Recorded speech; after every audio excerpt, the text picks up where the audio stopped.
السلام علیکم ورحمۃ اللہ وبرکاتہ۔ میں عبداللہ آج اس پروگرام کا ناظم ہونے کی حیثیت سے آج بروز اتوار 4 جولائی 1442 ہجری 24 ذوالقعدہ کو شیخ اسماعیل حدیثی صاحب کا اور آپ تمام مرد و خواتین کا تہہ دل سے آج اس پروگرام میں خیر مقدم کرتا ہوں۔ اب میں آپ کو الف اللسان اسلامک فاؤنڈیشن کا مختصر سا تعارف دینا چاہتا ہوں۔ الف اللسان اسلامک فاؤنڈیشن ایک سماجی دینی ادارہ ہے جس میں دینی بیانات، اصلاحی بیانات، دعوی workshop, legal awareness programme, teacher training programme, جمعہ خطبہ، Islamic counselling, matrimonial counselling, Islamic school management course اور فری خانہ ٹو نان مسلمس ہیں۔ اب میں آج کے ہمارے مقرر شیخ اسماعیل حدیثی صاحب کا مختصر سا تعارف آپ کو دینا چاہتا ہوں۔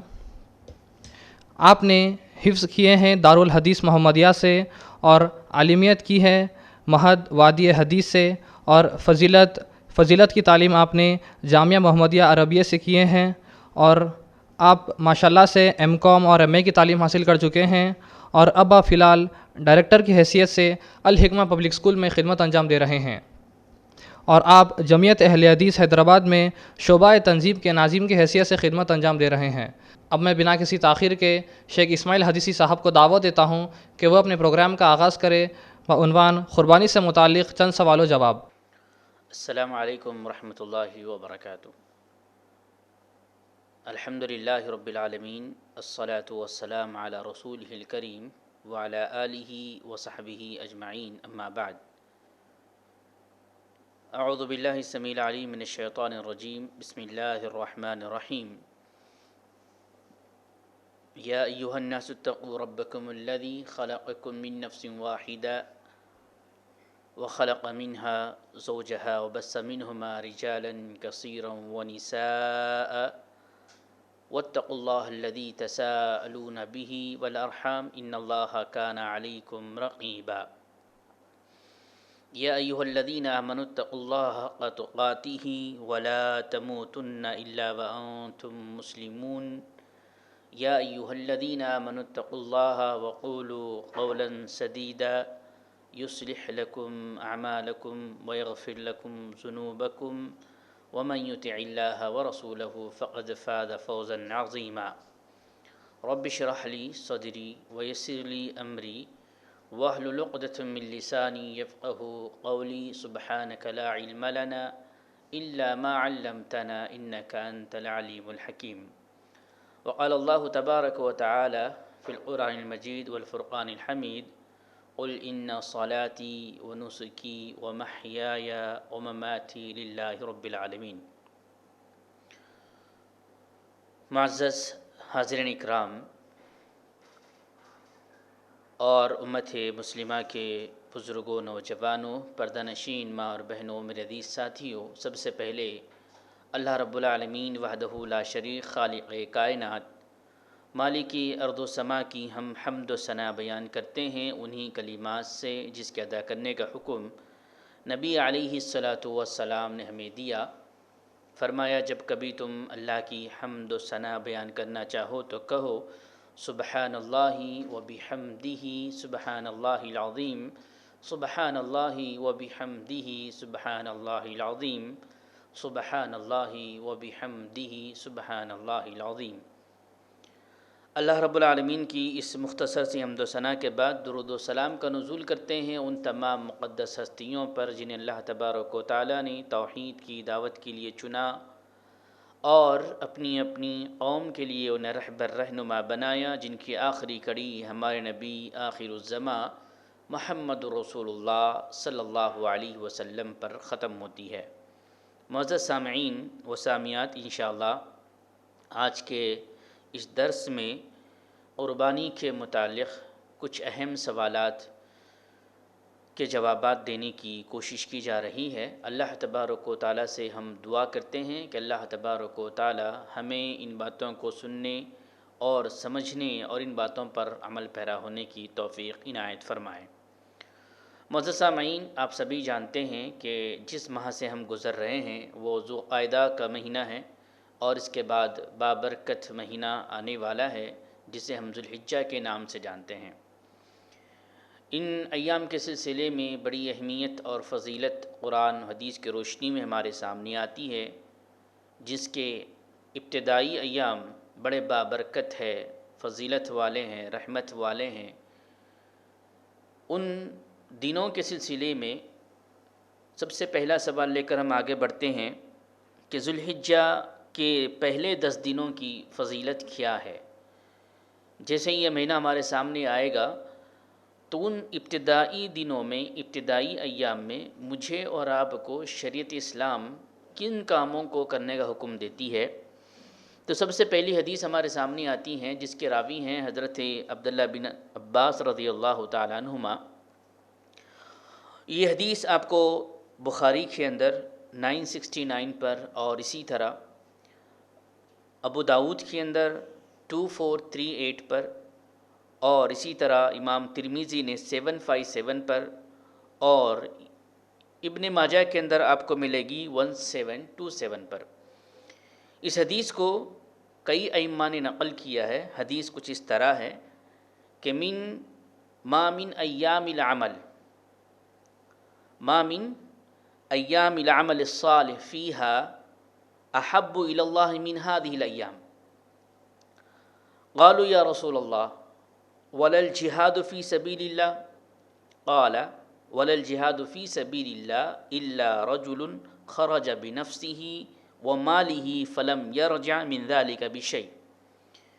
اس حدیث کا مفہوم یہ ہے کہ حافظ ابن رجب رحمہ اللہ اس کی شرح بیان کرتے ہوئے لکھتے ہیں کہ 10 دنوں میں جو کام کیا جاتا ہے، یہ جو کام ہوتا ہے، چاہے نماز کی شکل میں ہو، روزے کی شکل میں ہو، یا نوافل کی شکل میں ہو، تلاوت قرآن کی شکل میں ہو، جس طرح کا بھی انسان عمل کرتا ہے، اللہ تبارک و تعالیٰ کی بارگاہ میں عام دنوں کے بنسبت سال کے جو 12 مہینے ہیں، ان 12 مہینوں کے جو ابتدائی ایام ہیں، ان دنوں میں جو کام کرتا ہے، ان 10 دنوں میں کیے جانے والے اعمال کی بڑی فضیلت ہے اور اس کے درجات بھی اللہ تبارک و تعالیٰ بلند کرتا ہے اور وہ فضیلت والے اعمال ہوتے ہیں۔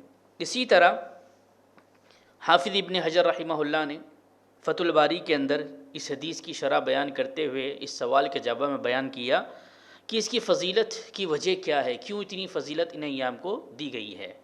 ہم سوال لے کر آگے بڑھ رہے تھے کہ ذوالحجہ کے پہلے 10 دنوں کی فضیلت کیا ہے۔ جیسے کہ ابھی آپ نے حدیث سماعت کی، اس کے بعد اس کی شرح حافظ ابن حجر رحمہ اللہ بیان کرتے ہیں کہ اس کی فضیلت کی وجہ یہ ہے کہ لمکان الاجتماعی امہات العبادہ فیہ، کہتے ہیں کہ یہ ایسا موقع ہے، یہ ایسے ایام ہیں جہاں پر امہات العبادہ یعنی ساری عبادتیں جمع ہو جاتی ہے جو عبادتوں کی اصل ہے۔ روزہ عرفہ کا اس میں شامل ہو جاتا ہے، اسی طرح قربانی ایک بڑی عبادت ہے، اس میں شامل ہو جاتی ہے، نماز اس میں شامل ہو جاتی ہے، زکوٰۃ اور حج اس میں شامل ہو جاتا ہے، خانہ کعبہ کا طواف حج کی مناسبت سے شامل ہو جاتا ہے۔ وہ تمام ارکان جو حج میں ہوتے ہیں انہی ایام میں انجام دیے جاتے ہیں۔ تو حافظ ابن حجر رحمۃ اللہ علیہ کہتے ہیں کہ ان دنوں میں یہ بنیادی عبادتیں جو جمع ہو جاتی ہیں، اس وجہ سے اس کو فضیلت والا قرار دیا گیا ہے۔ تو پہلا سوال امید ہے کہ آپ کے سمجھ میں آیا ہوگا کہ ذوالحجہ کے پہلے 10 دنوں کی فضیلت کیا ہے۔ ان میں کیے جانے والے اعمال کی بڑی اہمیت و فضیلت ہے عام دنوں کے بنسبت، اور اس میں ایک روزہ آتا ہے عرفہ کا روزہ، جس کے سلسلے میں اللہ کے نبی صلی اللہ علیہ وسلم کی واضح حدیث ہے کہ عرفہ کے روزہ جو رکھتا ہے اس کے پچھلے گناہ معاف ہو جاتے ہیں۔ آئیے بڑھتے ہیں دوسرے سوال کی طرف۔ آج دوسرا سوال ہم لیتے ہیں کہ جو کوئی شخص ذوالحجہ کو پا لیتا ہے تو قربانی کرنے کا جو ارادہ کرتا ہے یا قربانی کرنے کی نیت کرتا ہے تو اس کے لیے کیا حکم ہے بالوں کو لے کر اور ناخنوں کو لے کر؟ بڑا اہم مسئلہ ہے اور بڑا اہم سوال ہے کہ قربانی کرنے والا شخص جو اس بات کی نیت کر لے کہ میں قربانی کرنے والا ہوں، اس کے لیے حکم ملتا ہے کہ وہ بالوں اور ناخنوں کو نہ نکالے۔ آئیے دیکھتے ہیں حدیث اس طرح ہے، جس کے راوی ام سلمہ رضی اللہ تعالیٰ عنہما ہے۔ اس کو امام مسلم رحمہ اللہ نے حدیث نمبر 1977 کے اندر یہ حدیث آپ کو ملے گی۔ اللہ کے نبی صلی اللہ علیہ وسلم نے فرمایا اذا رأیتم ہلال ذی الحجہ، اذا رأیتم ہلال ذی الحجہ او اراد احدکم ان یضحی فَلْيُمْسِكْ عَنْ شَعْرِهِ وَأَظْفَارِهِ۔ اس حدیث کی شرح بیان کرتے ہوئے امام نووی رحمۃ اللہ علیہ نے بیان کیا ہے کہ جب کوئی شخص تم میں سے ذی الحجہ کے ہلال کو دیکھ لے، چاند کو دیکھ لے، چاند کو پالے، ذی الحجہ کو پالے، اور ارادہ ہو کہ قربانی کریں، قربانی کا ارادہ ہو، تو اسے چاہیے کہ وہ ناخنوں کو خلم کرے اور نہ ہی توڑے۔ امام نووی رحمۃ اللہ علیہ نے فرمایا کہ ناخنوں کو نہ چھیڑخانی کریں اور نہ ہی توڑیں۔ اسی طرح بالوں کو مونڈھے نہ ہلکا کرے۔ بہت سارے لوگ نیت رکھتے ہیں، اس کے باوجود ناخن نکال لیتے ہیں یا بال نکال لیتے ہیں، اور یہاں تک فرمایا نہ ہی اس کو جلا کر ختم کرے۔ بہت سارے لوگ کسی چیز کا استعمال کر بالوں کو جلا دیتے ہیں۔ اور اسی طرح بال جسم کے کسی بھی حصے کے کیوں نہ ہو، چاہے سر ہو یا مونچھیں ہو یا بغلوں کے بال ہو یا زیر ناف ہو یا کسی اور عضو کے ہو، اس بات کو واضح طور پہ بیان کیا کہ وہ ناخن اور بال نہیں نکالے جائیں گے۔ اسی طرح اور ایک حدیث اس سوال کے جواب میں ہم کو ملتی ہے، جس کے راوی ہیں عمر بن مسلم لیثی رحمہ اللہ۔ اس حدیث کو امام مسلم رحمہ اللہ نے اپنی کتاب میں 1566 میں نقل کیا ہے۔ اس کے اندر عمر بن مسلم اللیثی رحمۃ اللہ علیہ فرماتے ہیں کہ ہم عید الاضحیٰ سے پہلے ایک حمام میں تھے۔ ہم عید الاضحیٰ سے پہلے، عید سے پہلے ایک حمام میں تھے، تو کچھ لوگوں نے زیر ناف بال مونڈے، اور حمام والوں نے میں سے بعض لوگوں نے کہا، جب یہ چیز انہوں نے دیکھی تو جب حمام سے باہر آئے تو بعض لوگوں نے کہا ان سعید ابن المسیب یکرہ ھذا او ینہی عنہ۔ تو اس کا مطلب یہ ہے کہ یہ کہتے ہیں کہ جب میری ملاقات سعید بن مسیب سے ہوئی رضی اللہ تعالیٰ عنہ، تو میں نے واقعہ ذکر کیا کہ عید الاضحیٰ سے پہلے ایک جگہ پر اس طرح کا معاملہ ہوا، تو میں نے سنا کہ آپ نے اس طرح کے کام کو کرنا مکروہ قرار دیا ہے، منع کیا ہے۔ تو وہ کہتے ہیں کہ ہاں، ھذا حدیث قد نسی وترک۔ حدثنی ام سلمۃ رضی اللہ تعالی عنہ زوج النبی صلی اللہ علیہ وسلم کہتے ہیں، اے بھتیجے، یہ حدیث کو بھلا دیا گیا ہے اور اس کے مطابق عمل کرنا چھوڑ دیا گیا ہے۔ اس حدیث کو زوج محترمہ ام سلمہ رضی اللہ تعالیٰ عنہ نے مجھے خود بیان کیا تھا کہ اللہ کے نبی صلی اللہ علیہ وسلم نے فرمایا، جو کوئی ذی الحجہ کے چاند کو دیکھ لیں اور قربانی کرنے کی اس کی نیت ہو، تو اسے چاہیے کہ اپنے بالوں کو اور اپنے ناخن کو نہ نکالیں۔ تو دوسرا سوال، اس میں ایک اور اہم چیز مختصر طور پر یہ، اگر کوئی شخص جس کو علم نہ ہو وہ بال کاٹ لیتا ہے، تو اس صورت میں کیا کرے گا؟ جس کو علم نہ ہو، اس نے بال کاٹ لیا ہے، تو اس پر کوئی فدیہ شریعت کے اندر نہیں ہے۔ اور جس کو علم ہونے کے بعد عمدن کوئی کاٹ لیتا ہے بال یا ناخن، تو ایسی صورت میں امام ابن قدامہ رحمہ اللہ نے المغنی کے اندر بیان کیا ہے کہ اس کو چاہیے، جس نے عمدن جان بوجھ کر یہ عمل کیا ہو، تو اسے چاہیے کہ وہ اللہ تبارک و تعالیٰ سے معافی طلب کرے۔ تو پتہ یہ چلا کہ قربانی کرنے والے کو جو اس بات کی نیت رکھتا ہو کہ وہ قربانی کرے گا، وہ اپنے ناخن اور بال کو نہ تراشے۔ اس کے بعد چلتے ہیں تیسرے سوال کی طرف، قربانی کا حکم کیا ہے؟ یا قربانی سنت مؤکدہ ہے یا واجب ہے؟ عام طور پر عوام الناس کے اندر یہ بات بہت مشہور و معروف ہے، اکثر لوگ کہتے ہیں کہ یہ واجب ہے اور اکثر کہتے ہیں کہ سنت ہے۔ آئیے دیکھتے ہیں ایام قربانی میں، قربانی کا مطلب کیا ہوتا ہے؟ ایام قربانی میں رضائے الہی کے لیے مخصوص شرائط کے حامل جانوروں کا خون بہانا اسلامی شعار اور عظیم عبادت ہے۔ اس کو ہم قربانی کہتے ہیں۔ قربانی کیا ہے؟ قربانی یہ ہے کہ ایام قربانی میں رضائے الہی کے لیے مخصوص شرائط کے حامل جانوروں کا خون بہانا اسلامی شعار اور عظیم عبادت ہے۔ اس کو ہم قربانی کہتے ہیں اور یہ سنت ہے۔ دلیل کیا ہے؟ اس سے پہلے ہم اس حدیث کو دیکھتے ہیں کہ جو لوگ یہ کہتے ہیں کہ واجب ہیں، ان کی دلیل یہ ہے کہ حضرت ابو ہریرہ رضی اللہ تعالیٰ عنہ سے وہ ایک روایت ہمیں ملتی ہے، جس کو مسند احمد، ابن ماجہ اور مستدرک الحاکم کے اندر انہوں نے نقل کیا ہے کہ من کان لہ ساعۃ فلم یضیح فلا یقربن مصلانا۔ بہت مشہور و معروف چیز ہے کہ جو کوئی استطاعت رکھتا ہو، اس کے باوجود قربانی نہ کرے، تو وہ ہمارے عیدگاہوں کے قریب نہ بھٹکیں۔ اسی لیے اس حدیث کو لے کر اکثر لوگ یہ کہتے ہیں کہ یہ قربانی واجب ہے، لیکن اس حدیث کے سلسلے میں ہم شرح میں جاتے ہیں تو اس بات کا ہم کو علم ہوتا ہے کہ صرف 2 لوگوں کے علاوہ اس حدیث کو کسی نے صحیح قرار نہیں دیا ہے۔ ایک ہے امام حاکم نے اس کو صحیح کہا، اور ان کی موافقت کرتے ہوئے حافظ امام ذہبی رحمۃ اللہ علیہ نے ان کی موافقت کی ہے۔ لیکن اس کے علاوہ اس پر غور کرتے ہیں تو اس کے اندر ایک راوی ہیں جن کا نام آتا ہے عبداللہ بن عیاش، جو ضعیف ہے، جس کے سلسلے میں امام ابو حاتم نے کہا لیس بالمتن، یعنی یہ پختہ کار راوی نہیں ہے۔ امام ابن یونس کہتے ہیں کہ یہ منکر الحدیث ہے۔ علامہ ابن حزم رحمۃ اللہ علیہ کہتے ہیں کہ یہ ثقہ نہیں ہے، اور اسی طرح امام احمد بن حنبل کہتے ہیں کہ یہ منکر ہے۔ اسی طرح علامہ ابن حزم نے اس روایت پر جرح کی ہے اور کہا ہے کہ لا یصیح عن احد من الصحابۃ ان الاضیحۃ واجبۃ، کسی بھی صحابی سے قربانی کو واجب کہنا ثابت نہیں ہے۔ اسی خدشے کے بنیاد پر، اسی ڈر اور خوف کی بنیاد پر حضرت ابو بکر صدیق اور حضرت عمر فاروق رضی اللہ تعالیٰ نے قربانی ترک کرنا ثابت قرار دیا ہے۔ کئی لوگوں کو اس بات کا علم نہ ہو جائے کہ یہ واجب ہے، اسی لیے کبھی وہ ترک کیا کر دیتے۔ اسی طرح امام بخاری اور دیگر محدثین اعظام کہتے ہیں کہ یہ سنت ہے، واجب نہیں ہے۔ پتہ کیا چلا کہ قربانی کا شرعی حکم یہ ہے کہ یہ سنت ہے، واجب نہیں ہے۔ اللہ کے نبی صلی اللہ علیہ وسلم نے جتنی زندگی گزاری، اپنی زندگی میں مکمل طور پہ جب بھی عید الاضحیٰ آئی آپ نے قربانی کا اہتمام کیا ہے۔ جو استطاعت رکھتا ہو اسے چاہیے کہ وہ قربانی کریں، جو استطاعت نہیں رکھتا ہے اس کے اوپر واجب کا فتویٰ نہیں لگایا جا سکتا۔ آئیے چلتے ہیں چوتھے سوال کی طرف۔ چوتھا سوال کیا ہے؟ قربانی جب ہم کرنا چاہتے ہیں تو قربانی کے لیے جانور کی ضرورت پڑتی ہے، تو جانور میں کیا شرائط ہونا چاہیے، یا جانور کے اندر کون کون سی چیزیں نہیں ہونی چاہیے؟ اس کا جواب میں یہ بات ہمارے سامنے آتی ہے کہ حضرت جابر بن عبداللہ رضی اللہ تعالیٰ عنہ اس حدیث کے راوی ہیں، جس کو امام مسلم رحمہ اللہ نے اپنی کتاب میں نقل کیا ہے۔ حدیث نمبر 1963 ہے۔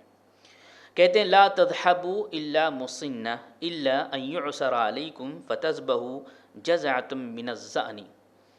حضرت جابر بن عبداللہ انصاری رضی اللہ تعالیٰ بیان کرتے ہیں کہ لا تذبحوا الا مسنہ، 2 دانت کے علاوہ کسی اور دوسرے جانور کی قربانی نہیں کی جائے گی۔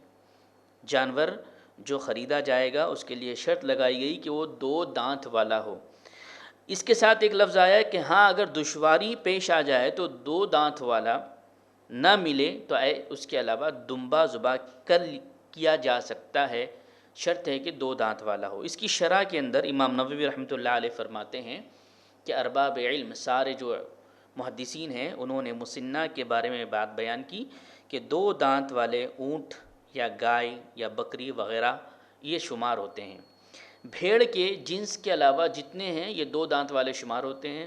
اور اس کے علاوہ ایک قول ملتا ہے جس کو قاضی ایاز رحمۃ اللہ علیہ نے بیان کیا ہے کہ تنگی کی وجہ سے، اس بات کو سمجھنا ہے کہ تنگی کی وجہ سے 2 دانت والا جانور نہ ملے تو دمبے کا جو 1 سالہ جس کی عمر ہے اس کی قربانی کی جا سکتی ہے۔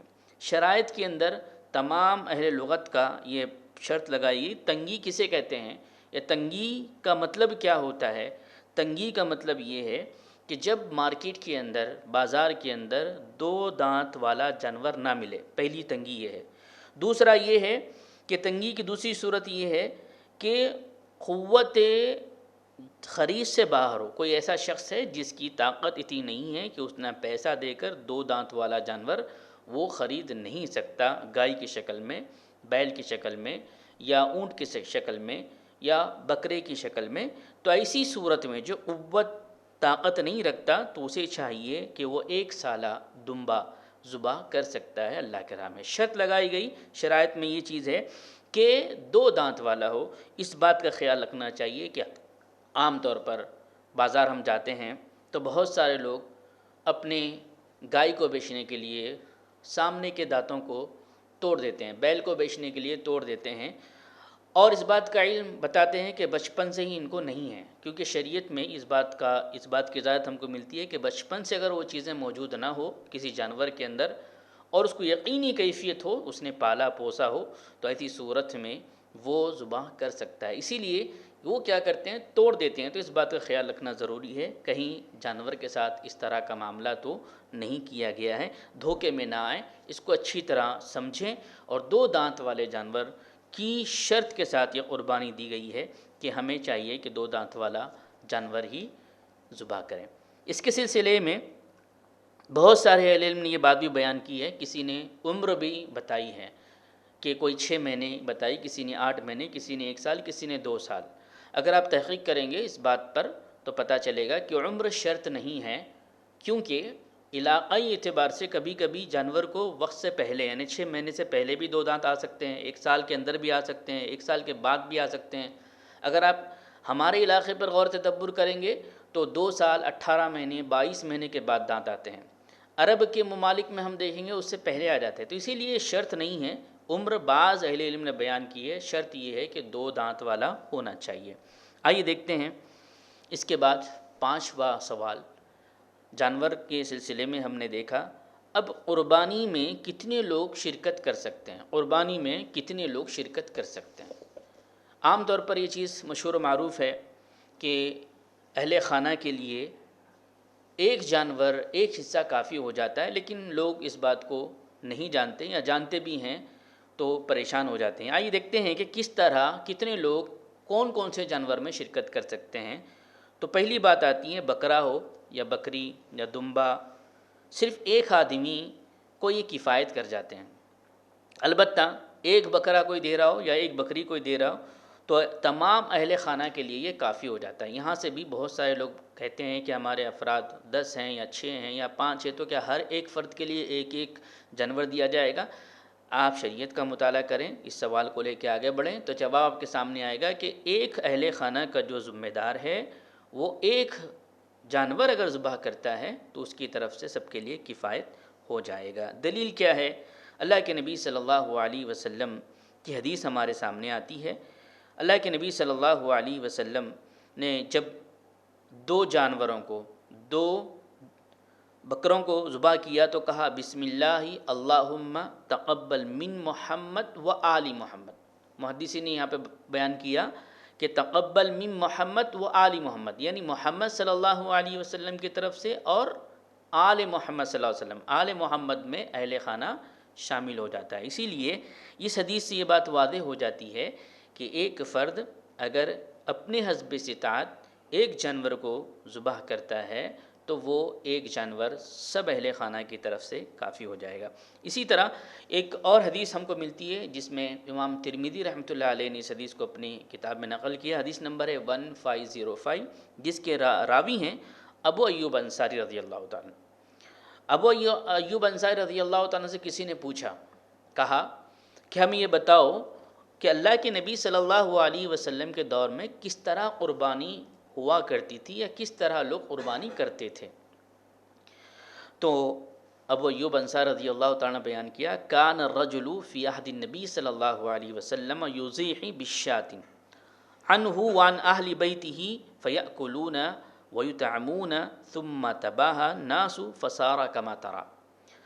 حضرت ابو ایوب انصاری رضی اللہ تعالیٰ بیان کرتے ہیں کہ اللہ کے نبی صلی اللہ علیہ وسلم کے دور میں ایک جانور کو ذبح کرتے، سارے گھر والوں کی طرف سے وہ کافی ہو جاتا اور ہم اس کو کھاتے اور لوگوں کو کھلاتے۔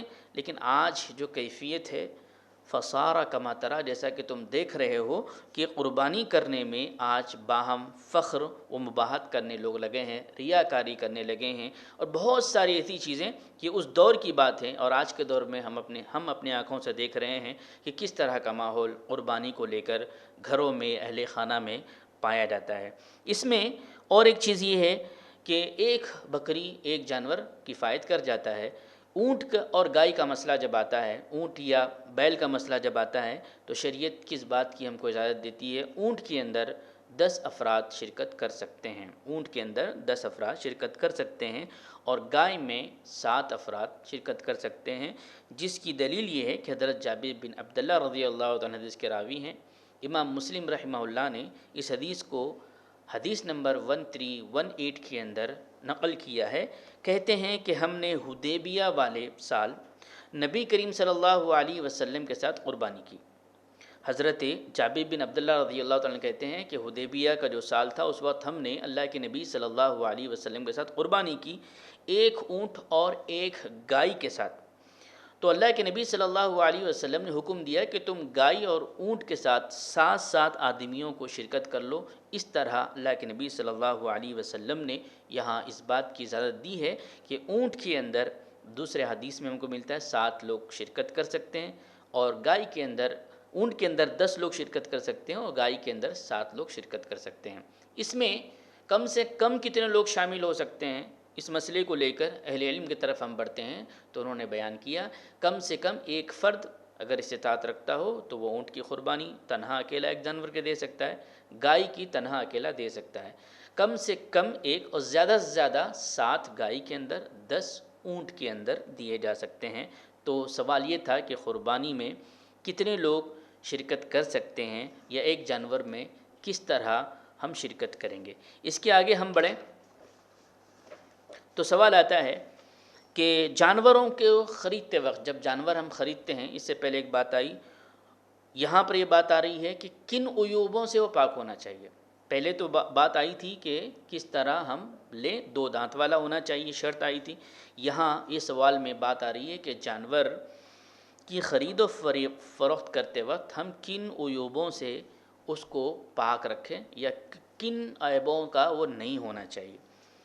حضرت برا بن عازب رضی اللہ تعالیٰ اس حدیث کے راوی ہیں، اس حدیث کو مسند احمد کے اندر، ابو داود کے اندر، امام نسائی نے، امام ترمذی نے، ابن ماجہ نے اس حدیث کو نقل کیا ہے، اور 4 باتیں ہمارے سامنے آتی ہیں۔ اربع لا تجوز فی الاضحیہ، پہلی چیز آتی ہے ہمارے سامنے کہ ایسا جانور جو کانا نہ ہو، اندھا نہ ہو، ایسا جانور جو اندھا نہ ہو۔ دوسری جو کیفیت ہے یا دوسری جو چیز ہے وہ ہے واضح طور پر بیمار نہ ہو۔ کچھ جانور آپ دیکھیں گے بازار میں جانے کے بعد جس کو دیکھنے کے بعد اندازہ ہو جاتا ہے کہ بذات خود یہ بیمار ہے۔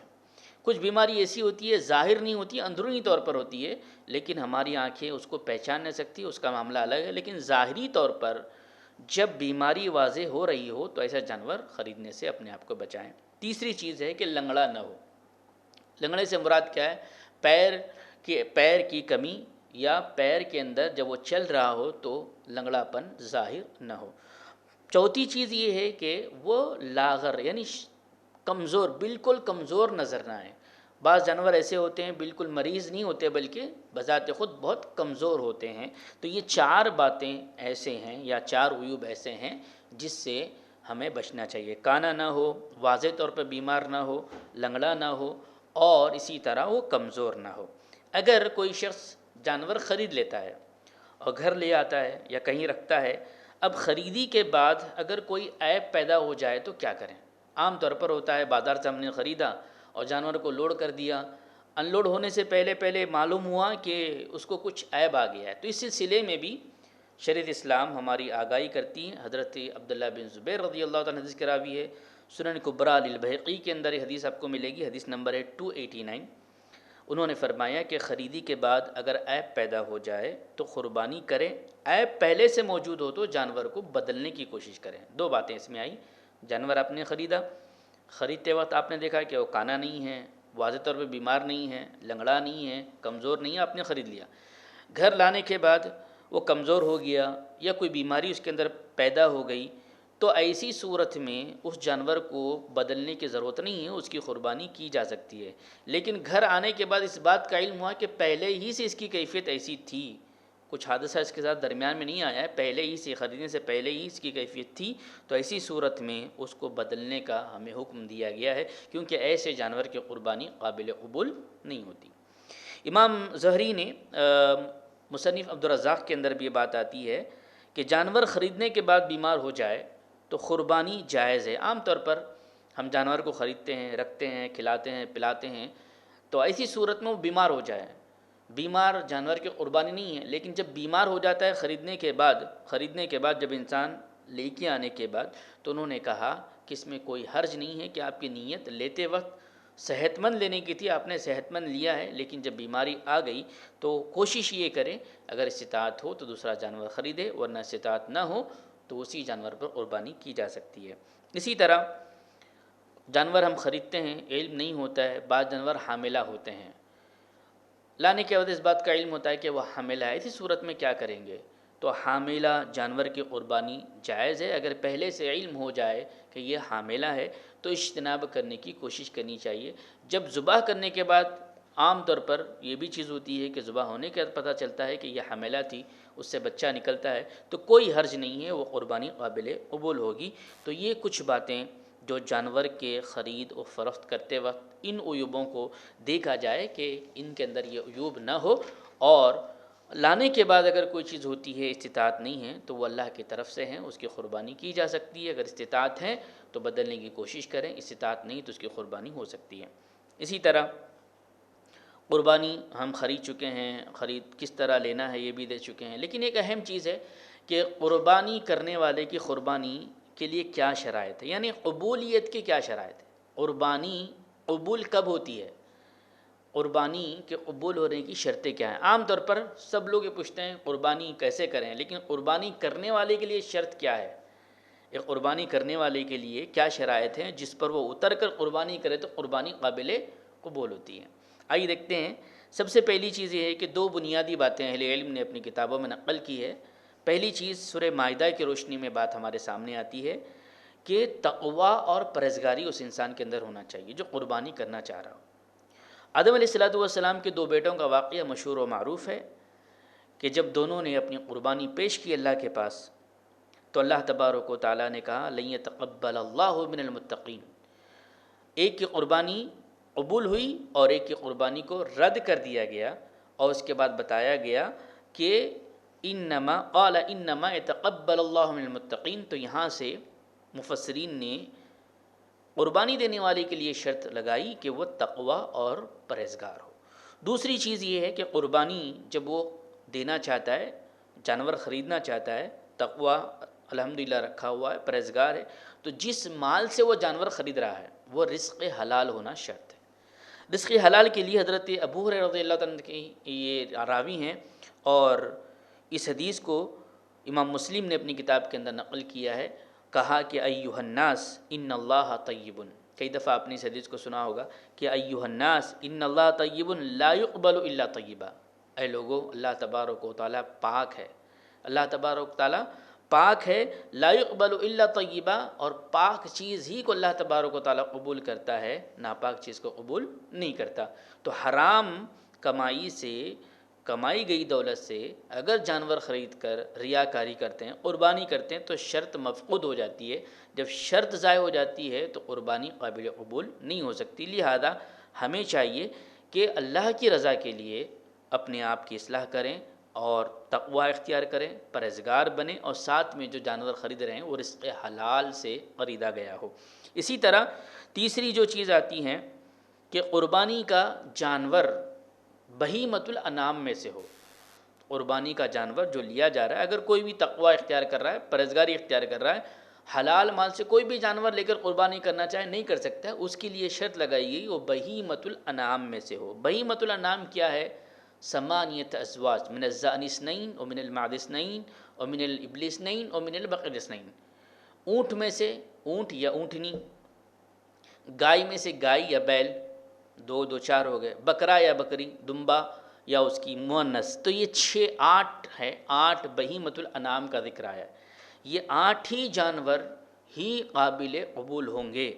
اگر کوئی یہ چاہے کہ میں کسی اور جانور پر بسم اللہ اللہ اکبر پڑھ دوں اور ذبح کر دوں تو وہ قربانی شمار نہیں ہوگی، بلکہ اہل علم نے واضح طور پہ بات بتائی کہ وہ جانور بہیمۃ الانعام میں سے ہو۔ تو سوال کیا تھا کہ قربانی کی قبولیت کی شرطیں کیا ہیں؟ پہلی چیز تقوی پرہیزگاری اختیار کرنا، دوسری چیز رزق حلال ہونا، تیسری چیز بہیمۃ الانعام میں سے کسی جانور کو خریدنا۔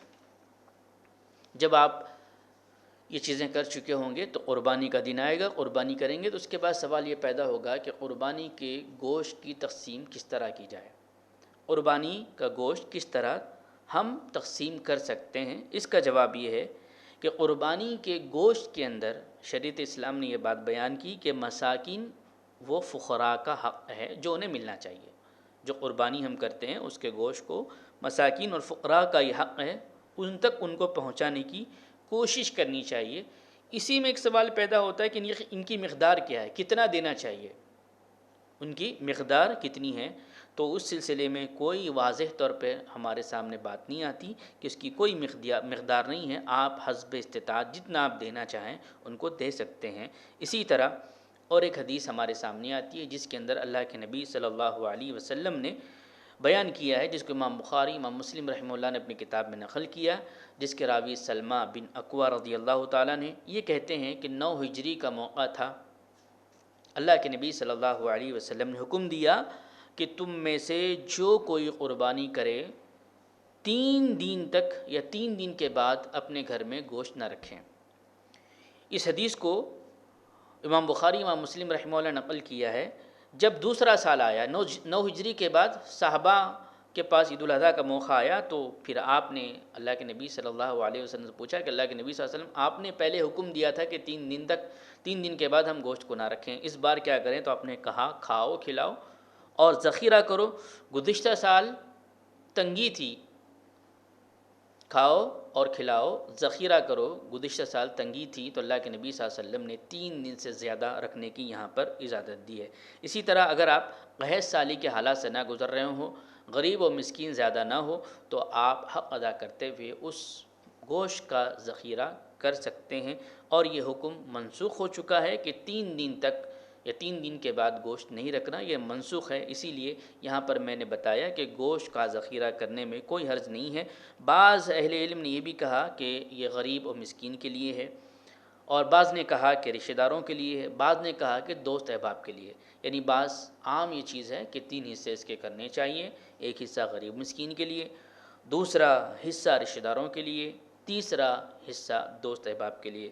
مخصوص کرنا بھی جائز ہوگا، بلکہ یہ بہتر ہوگا اگر آپ اپنے قربانی کے گوشت میں سے یہ 3 حصے بناتے ہیں. اس میں کوئی مقدار نہیں ہے، کتنا بنانا چاہیے آپ حسب استطاعت بنا کر حق ادا کر سکتے ہیں. اس طرح گوشت کی تقسیم ہوگی.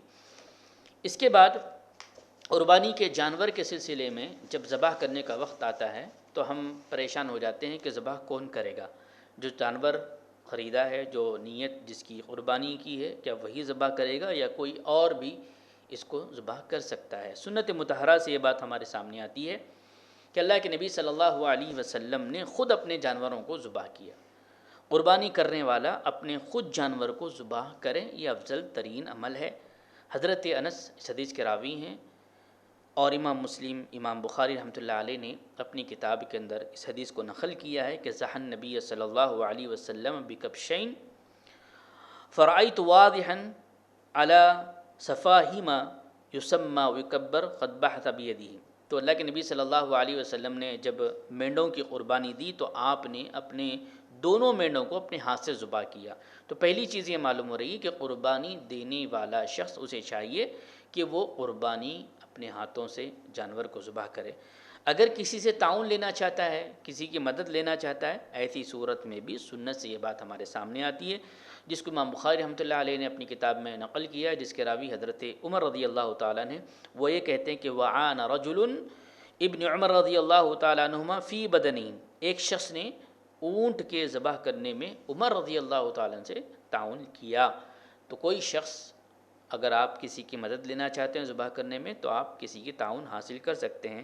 اسی طرح امام بخاری رحمۃ اللہ علیہ نے حضرت عائشہ رضی اللہ تعالیٰ سے ایک حدیث روایت کی ہے، کیا عورت اپنے جانور کو ذبح کر سکتی ہے؟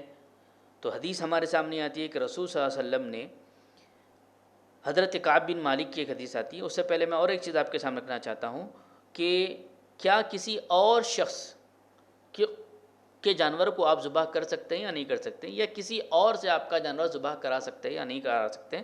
اس کو امام بخاری رحمۃ اللہ علیہ نے اما عائشہ رضی اللہ تعالیٰ سے یہ حدیث آتی ہے کہ وضحى رسول اللہ صلی اللہ علیہ وسلم عن النساء بالبقرہ، کہ رسول صلی اللہ علیہ وسلم نے اپنی بیویوں کی طرف سے گائے کی قربانی کی. تو پتہ کیا چلا کہ اگر کوئی شخص اپنے جانور کو ذبح نہیں کرنا چاہتا ہے، کسی اور سے کرانا چاہتا ہے تو کرا سکتا ہے، لیکن افضل یہ ہے کہ وہ خود کریں یا کسی کی مدد لیں یا کسی اور سے بھی کرانے کا حکم ملتا ہے۔ اسی طرح اور ایک حدیث، کیا عورت عام طور پر آج کل یہ سوال آتا ہے کیا عورتیں اپنی جانور کو ذبح کر سکتے ہیں یا نہیں کر سکتے ہیں؟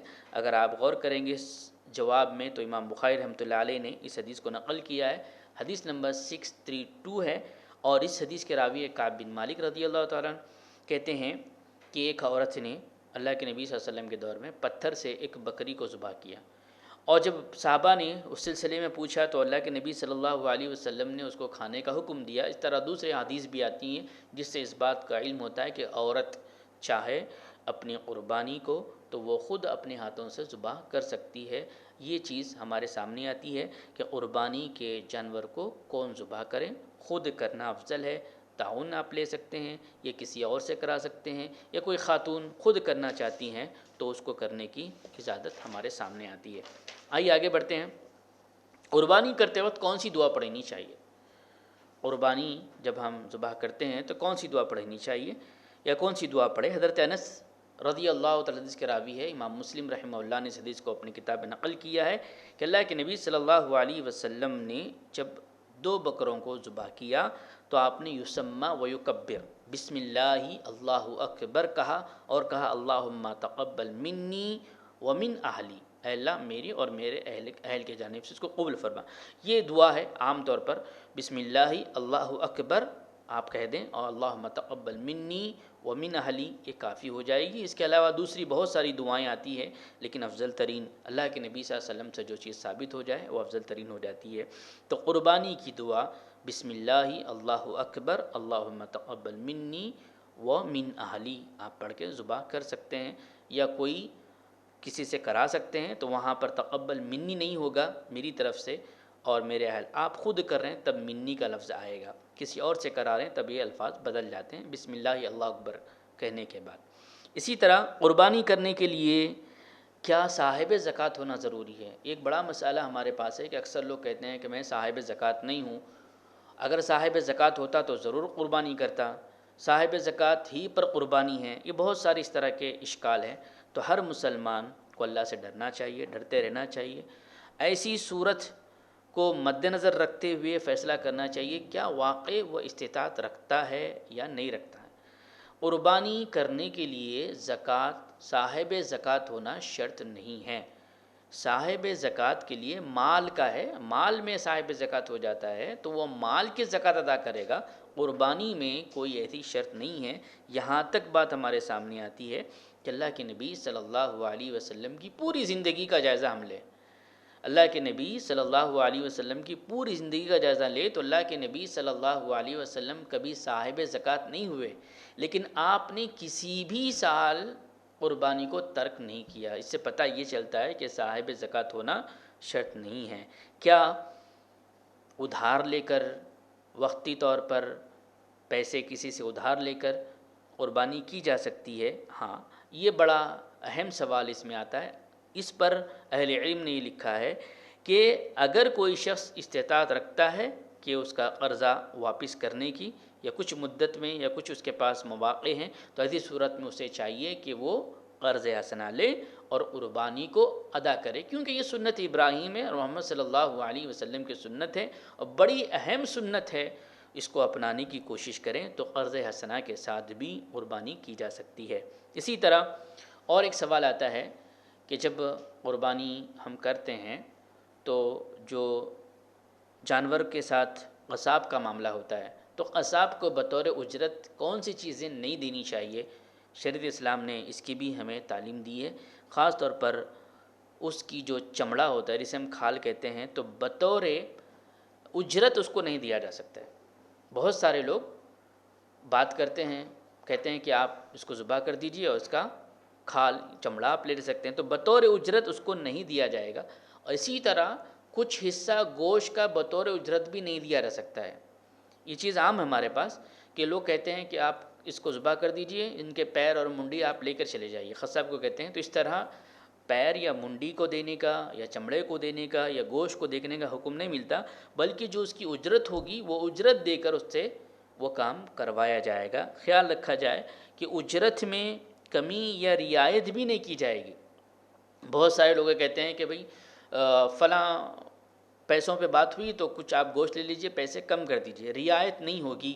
جو اس کی اجرت ہوگی وہ اجرت اپنی جگہ پر ہے۔ اگر آپ بطور تحفتاً اسے کوئی چیز دینا چاہتے ہیں اجرت کے نہیں تو دے سکتے ہیں، لیکن بطور اجرت نہ اس کی کھال دی جائے گی، نہ اس کا گوشت دیا جائے گا، نہ اس کے سر اور نہ ہی اس کے پیر دیے جا سکتے ہیں۔ اہل علم نے اس بات کو اپنے فتاویٰ کے اندر نقل کیا ہے۔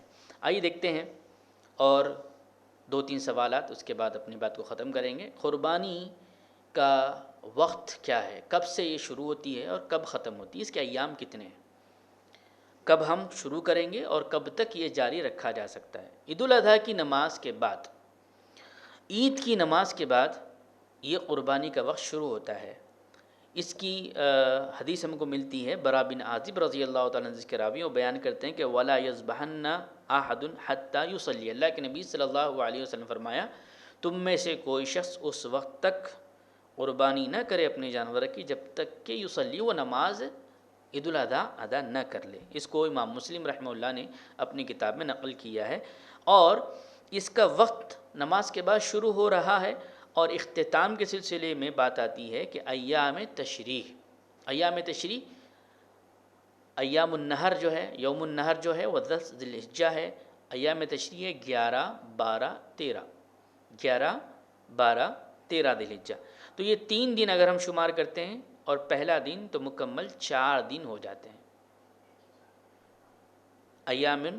ایام نہر یعنی پہلا یوم النہر جو ہم کہتے ہیں عید کا دن، اس کے بعد ایام تشریح، یہ 3 دن۔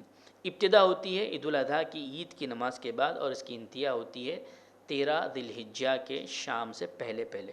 افضل عمل کیا ہے، کب کیا جائے؟ تو افضل عمل یہ ہے کہ اللہ کے نبی صلی اللہ علیہ وسلم پہلے یعنی یوم النہر کے دن ہی قربانی کیا کرتے تھے۔ اس سلسلے میں کچھ اہم باتیں یہ ہیں کہ ایام تشریق میں راتوں میں قربانی کرنے کے متعلق کچھ اختلاف پایا جاتا ہے، یعنی 13 کی 11 کی رات میں، 10 کی رات میں، 12 کی رات میں، 13 تو ختم ہو جائے گا، تو 11 اور 10، 11، 12 تو کیا اس میں قربانی کی جا سکتی ہے رات کے وقت میں؟ تو جمہور علماء کہتے ہیں کہ رات کی قربانی مکروہ ہے۔ مالکیہ جو ہے وہ کہتے ہیں کہ رات کی کرنے میں کافی نہیں ہوگی، لہذا دن میں کریں۔ حنابلہ کہتے ہیں کہ جائز ہے، اور راجح قول ہمارے سامنے اس طرح آتا ہے کہ ان راتوں میں قربانی کرنا جائز ہے۔ اسی طرح برائے جو کمیٹی فتاویٰ سعودیہ عربیہ ہے، ان کا بھی جواب یہ آتا ہے کہ عید الاضحیٰ امور ایام تشریق میں عصر کے بعد قربانی کرنا بلا کسی اختلاف کے جائز ہے۔ اسی طرح راجح قول کے مطابق ایام تشریق کے راتوں میں بھی قربانی جائز ہے۔ فتویٰ نمبر 9525 آپ دیکھیں گے تو ان ایام میں اور راتوں میں قربانی کی جا سکتی ہے۔ ہمارے ماحول معاشرے میں یہ بات بڑی عام ہے کہ راتوں میں قربانی نہیں ہوتی ہے، جبکہ دن اور رات یہ دونوں کا جواز فتاوی کے ذریعے سے اور کئی اقوال سے ہمارے سامنے آتا ہے۔ کچھ اہم ایک سوال کو میں رکھتے ہوئے اپنی بات کو ختم کروں گا۔ قربانی کے متعلق کون سے ایسے بدعات و رسوم ہیں جو ہمارے پاس پائے جاتے ہیں؟ قربانی میں کون سے ایسے بدعات و رسوم ہیں جو ہمارے اندر پائے جاتے ہیں یا جس کو کرنا ہی ضروری سمجھا جاتا ہے قربانی کے لیے؟ سب سے پہلی چیز یہ ہے کہ جانوروں کی نمائش کرنا۔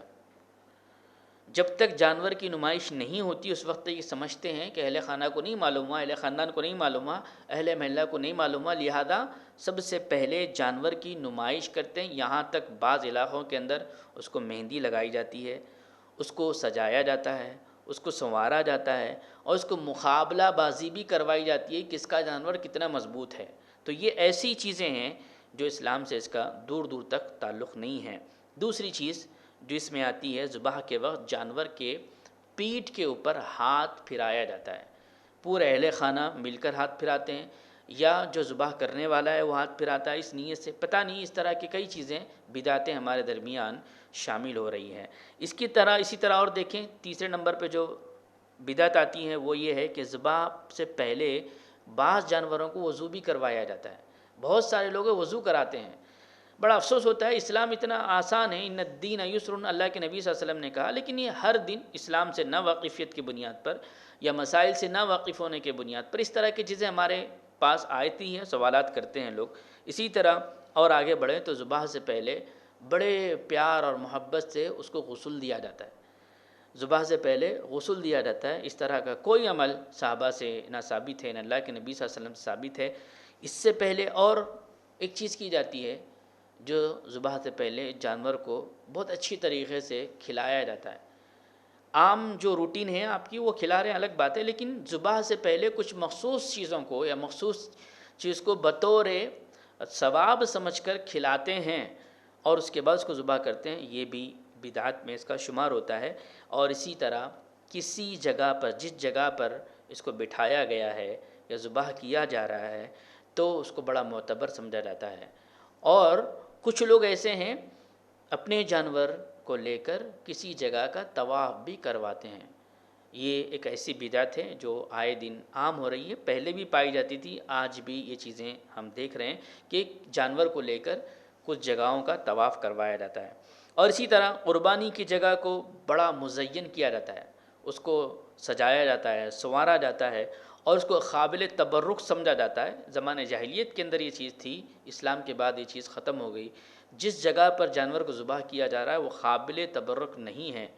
اسی طرح عید کی رات جب ہوتی ہے، یعنی کل صبح عید ہے، تو اس سے ایک رات پہلے سر سے لے کر دم تک اس کو چھوا جاتا ہے بطور برکت. عجیب و غریب کیفیت ہے. یہ وہ بدعت و رسوم ہے جو ہمارے محلوں میں، اپنے آپ میں، ہر عید الاضحیٰ کے اندر اکثر لوگوں کے اندر پائے جاتے ہیں. اس کے ساتھ ہم دیکھیں تو اور جو معاملہ ہوتا ہے، جب وہ ذبح ہو جاتا ہے اس کا خون لے کر گھر کے دروازوں پر اور اپنی سواریوں پر لگاتے ہیں. جب کہ آپ غور کریں گے تو یہ بڑی بدعتیں، یہ شرک ہوگا ہی ہوگا، کیونکہ بطور برکت اور بطور جن و شیاطین کے نہ آنے کے لیے یہ چیز کی جاتی ہے، جبکہ اللہ کے نبی صلی اللہ علیہ وسلم نے سورۃ البقرہ کی تلاوت کا حکم دیا ہے. تو یہ غیر مسلموں کا طریقہ ہے جو آج کل مسلمانوں کے اندر بھی وقت کے ساتھ آتا جا رہا ہے. اور غور کریں گے آپ تو پتہ چلے گا کہ اس کا خون لیتے ہیں، چھوٹے بچوں کے پیشانی پر لگاتے ہیں تاکہ وہ بچے مضبوط ہو، طاقتور ہو. عجیب و غریب خیالات. اسی طرح قربانی کے وقت بہت سارے لوگ درود پڑھتے ہیں، مل کر درود پڑھتے ہیں، اس کے بعد جانور کو ذبح کرتے ہیں، کہتے نہیں یہ برکت والا ہے. تو یہ بدعتیں ہیں. یہ اس طرح کی کسی بھی چیز کا اسلام میں جواز نہیں ہے. کچھ لوگ کسی قبر پر یا مزار پر یا ایسی جگہ پر ذبح کرتے ہیں جہاں پر شرک اکبر لازم آتا ہے، تو ایسی جگہوں سے اسے بچنا چاہیے.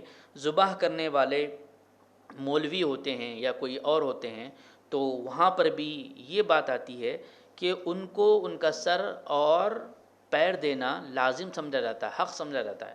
اگر کسی مولوی صاحب نے کسی کا جانور ذبح کر دیا تو یہ ماحول میں بات آتی ہے کہ یہ ان کا حق ہے کہ یہ پیر اور سر مولوی کو دیا جائے. یہ بھی ایک بدعت ہے، اس سے بچنا چاہیے. میرے بھائیوں، یہ تقریباً 16 سوالات آج ہم نے اس مدت میں مکمل کرنے کی کوشش کی. انشاءاللہ آئندہ کسی مناسبت سے اور بقیہ سوالات کو لے کر آپ کے سامنے حاضر ہوں گے. اللہ سے ہم دعا کرتے ہیں کہ اللہ تبارک و تعالی ہم نے جو کچھ بھی یہاں پر دین کو سمجھنے اور سمجھانے کی کوشش کی ہے وہ ہمارے لیے کار خیر فرما اور اس پر عمل کرنے کی توفیق عنایت فرما. اللہ جب تک رکھ ہمیں اس دنیا میں دین اسلام پر رکھ، جب ہمارا خاتمہ ہو تو خاتمہ بالخیر فرما. آمین ثم آمین. وآخر دعوانا ان الحمد للہ رب العالمین. والسلام علیکم ورحمۃ اللہ وبرکاتہ. جزاک اللہ خیر.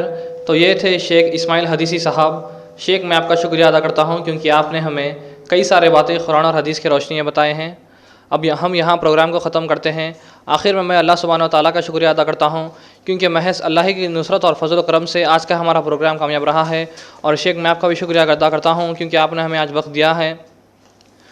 اللہ سے دعا ہے کہ اللہ تعالیٰ آپ سے ایسے ہی دین کی خدمت لیتے رہیں.